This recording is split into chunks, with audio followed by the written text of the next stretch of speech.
বাবার বাবা কেন এরকম হয়ে গেল কিছুতেই বুঝতে পারছি না। কারণ গত 6 মাস আগে বাবা কিন্তু অসুস্থ হয়েছিল আর 3 মাস প্রায় বিছানায় পড়েছিল, নল দিয়ে বাবাকে খাওয়াতে হয়েছে। কিন্তু ঠাকুরের আশীর্বাদে বাবা আবার সুস্থ হয়ে উঠেছিল। প্রায় 2 মাস 3 মাস ধরে বাবা কিন্তু ভালোই ছিল আর ভালোই খাওয়া দাওয়া করতো, মুখ দিয়ে খাওয়া ধরে নিয়েছে আর শরীরটাও অনেক সুস্থ হয়ে গেছিল। কিন্তু আবার হুট করে বাবার শরীরটা যে কি হয়ে গেল, খুব চিন্তার মধ্যে আছি। বাবাকে নিয়ে গেছিলাম, ডাক্তার একটা টেস্ট দিয়েছে, সেই টেস্টটা করা।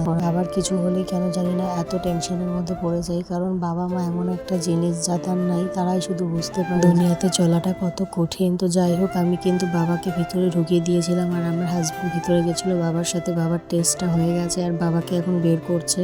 এখন বাবাকে নিয়ে রওনা দেবো বাড়ির দিকে। টেস্টটা করতে কিন্তু বেশিক্ষণ সময় লাগেনি, আধা ঘন্টার মধ্যে হয়ে গেছে। আমরা টাইমলি এসেছিলাম আর টাইমলি হয়ে গেছে। আর এদিকে বাবাকে নিয়ে কিন্তু আমি বাড়িতে চলে এসেছি। আজকের ব্লগ